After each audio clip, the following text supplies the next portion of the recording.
What is up, Kings? It's Andy Graziosi helping you unleash your confidence. Grab your favorite beverage. Today we're gonna talk about something that a lot of you do that I think is not a great approach to getting an ex back. And that is too much accountability, specifically with a letter to an ex. I will get into this at the end of the video why specifically, because of something called the fading affect bias. But basically, it sounds kind of nice to have a lot of accountability and say, hey, I screwed up this and this way, write really long, okay, this is what I did wrong. It sounds perfect and your ex is going to forgive you, but actually most of the time it does more damage than it helps. So I have a situation from a guy, he sent a letter to an ex. Let's see what's going on there. He says, "Dear Mr. Graziosi, I really hope you can help me turn around my situation with my ex-girlfriend. I really messed up hardcore. I am 27 years old and my ex and I were together for roughly 2.5 years. I really made a huge mistake. I am ashamed to say it, but I emotionally cheated on my ex. She and I had been fighting a lot and weren't getting along for several months before our breakup. I hate to say it, but when my ex tried to communicate with me, it rubbed me the wrong way and I thought that she was criticizing and attacking me all the time. Because of this and because of stress at work, I became easily irritated and eventually, in my disappointment with her, I became closer with an ex-coworker of mine." So typically when an ex criticizes you or if she's just trying to tell you something that she doesn't like, it's not like she's putting you down on purpose. It's not like she's trying to be mean. It's not like she's doing it because she hates you. Maybe sometimes she does it if it's really bad. Maybe she does that if she's a narcissist, then she might be out to get you on purpose. But most healthy women, most women who don't have a lot of narcissistic traits, they will just try to communicate with you and their grievances are really just expressions of love in the sense of, hey, here's something that's not making me happy. But we men typically, unfortunately, often see this as criticism and as attacks. Now, there could of course be the case that your ex didn't really know how to express the criticism and that made you feel criticized. But the bottom line is typically when you see something like this, it's really your woman trying to connect with you. So of course, the worst thing that you can do is in a case like this, when you feel criticized, when she's expressing her needs, the worst thing that you can do is to pull away and essentially find closeness from another woman. It just doesn't work. Obviously, if you want to fix your relationship, if you want to improve them, you have to talk even about the things that are scary, about the things that are uncomfortable. And sometimes, let's face it, maybe you did some things that she didn't like. Maybe it was your fault and you have to admit it. Likewise, she might say certain things that she doesn't like that aren't really your fault, or it's not something that you can change, but the bottom line is you have to communicate. So he then says, "Nothing specific happened, we didn't have sex or made out, but we had been talking a lot and unfortunately, my ex-girlfriend found out and broke up with me. She was furious and I can understand why. I had a huge lapse of judgment. This is something I never should have done and it's all my fault. After the breakup, I was devastated. I realized how much I screwed up and started seeking help. I read a few books about infidelity and read the book Men Are From Mars, Women Are From Venus. This, by the way, is a really great book to read. It talks about basically the communication differences between men and women. It's a great book just to get a bit of epiphanies, how we function differently as men and women and how we don't understand each other. It's an amazing book. So he then says, "This gave me my epiphanies why I did what I did. So in the hopes of convincing my ex to give me another chance, I wrote her a long letter laying out all the details of how I screwed up. I used the clean slate template that I found online to communicate, here's everything that I did wrong, let's start from scratch. And I thought that this was very vulnerable and transparent with my letter and I didn't sugarcoat anything on my part." So you would think that sounds great. I didn't sugarcoat anything. I take accountability for my issues, all the flaws, all the things that I did wrong. And yes, accountability is incredibly important. Obviously, you want to admit when you did something wrong. Otherwise, your ex-girlfriend or the woman that you're dating, she will just think that you're a piece of shit. You can't admit when you make mistakes. And it's very important to signal to a woman that you can learn from your mistakes and improve your behavior when you're doing something that's not right. Now, the problem is that essentially what's probably going to happen is when you send a letter like this, it's going to go unnoticed. Because after you've really pissed off your ex-girlfriend, after you've made a huge mistake, what's gonna happen most of the time is she's just gonna ignore it because she doesn't wanna have anything to do with you. And the problem is that most likely, if at all she's going to read this letter, she's gonna read it later on, down the line, maybe 6 months from now, or maybe a year from now. So what's going to happen is when she then reads all of these things that you've done, she gets reminded of all the bad qualities of yourself.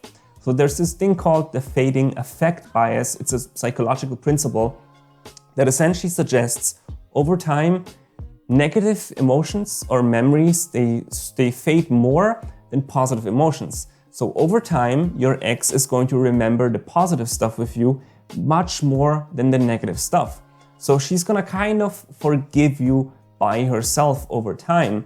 But then you send her that letter, she ignores that letter, and eventually, when she starts forgiving you or forgetting the bad things, she might actually come back to the letter, read all of this stuff of you cheating or emotionally cheating, all of these bad things that you've done, and now she's back to remembering all these bad things.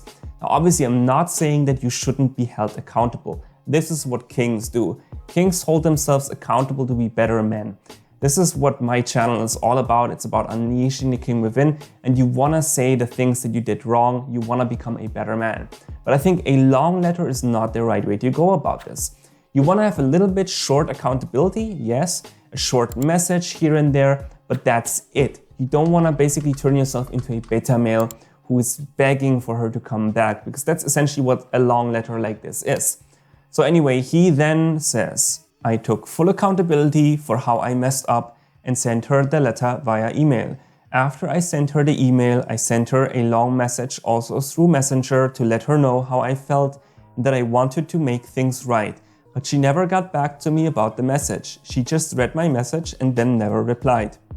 It's like I said, you think that if you're sending her a long wall of text, she's going to read all of this, she's going to realize, wow, he's really learned his lesson, and then she's gonna forgive you. But the reality is, if you've just been broken up, you screwed up, she wants nothing to do with you, and now she receives that long letter and that long message, you know what she's gonna think? She's gonna look at this long message and she's gonna be probably kind of disgusted or disappointed or annoyed, because all of this time you wouldn't wanna listen, and all of a sudden, magically, you're listening.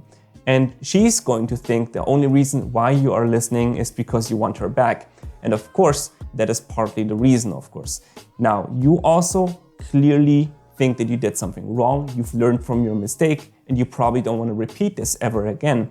But she can't see that point of view of yours, so all she can see is you being desperate and doing whatever it takes to get her back, and so she probably doesn't believe the words that you've wrote in the message in the letter. She might believe those words in a year from now when she reads that letter, but like I said, when she then reads it, she might actually be reminded of all the bad things, instead of just her reaching out and then talking about the good stuff.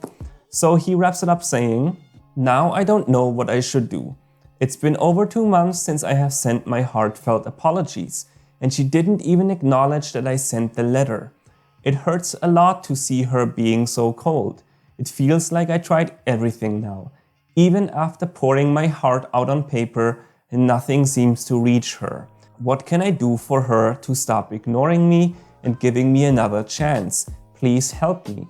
This guilt is killing me and I feel torn up inside that she won't acknowledge my desire for change. So you should not be bothered about her not acknowledging your desire for change. It's clear that you want to change, so that is the first step. What can you do to stop her from ignoring your messages? Absolutely nothing, to be honest. This is exactly why we do no contact, because it has to be her idea to get back together. It has to be her idea to forgive you. You can't make her forgive you. It's her choice to forgive you.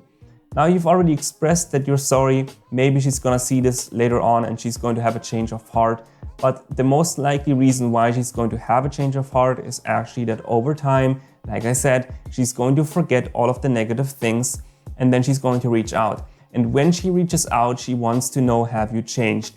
And that is the better time to show her that you actually have changed. Not with words, but with your actions, with your behavior. And what you then do is when she reaches out, you set up a date, you meet up, you have a good time, and you don't even necessarily have to talk about these issues yet. I typically suggest, if you can avoid it, talk about it when you're actually becoming a couple again, because you just want to show her that it's fun to be around you again.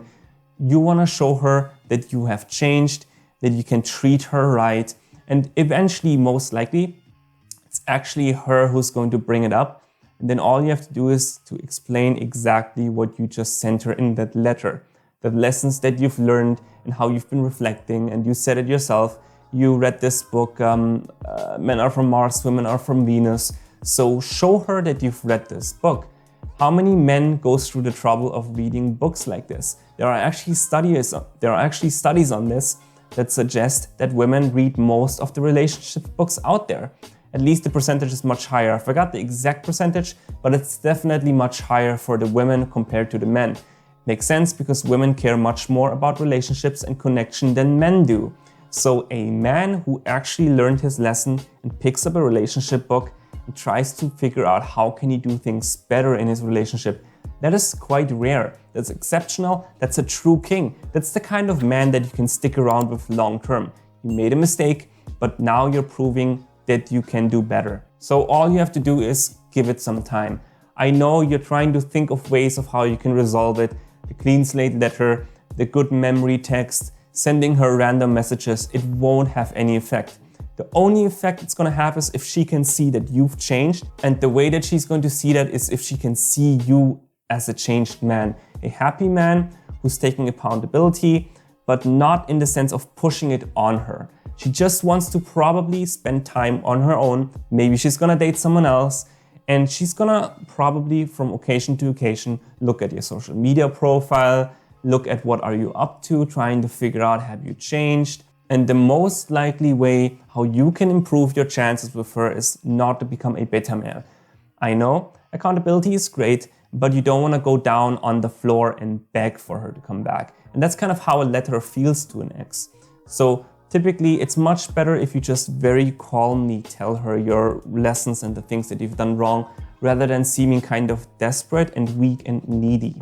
And when you can express very clearly, very calmly, without seeming like you need your ex, and you can show her, look, here's what I did wrong. Very stoically, you're going to show her what you did wrong when you meet up with her on a date, or maybe after a few dates when you actually bring up the topic. That is the right moment to show her that you've changed and that you have grown and that you've learned your lesson and that you now actually better understand how women function. You better understand what didn't work for her, what didn't make her happy, why she criticized you. Maybe you can also tell her what you feel like that she could have done better. She might do the same thing. She will tell you what she should have done better. And that's when you get back together. All right, so that was my advice for you. Like I said, I'm not a big fan of the clean slate letter because of the fading effect bias. Just use time for her to forget the negative emotions. So give me your thoughts in the comments. Let me know what you think about this. Give me a thumbs up, subscribe to the channel, and never forget to unleash the king within. You are going in a good direction by trying to figure out what went wrong. You've already read a few books. Everybody who is on this channel, you should do the same. Try to figure out what were your flaws and your mistakes in the relationship so that you don't repeat them in the future. That's what kings are all about. Tyrants, on the other hand, they would just say, my ex sucks, I did nothing wrong. Or you would think that she has to forgive you, or you would think that the way that she criticized you was wrong. But you are realizing that her criticism was definitely valid. Maybe she didn't express it the right way, and you've changed. So that's a good step. So never forget to unleash the king within. I'll see all of you kings in the next video.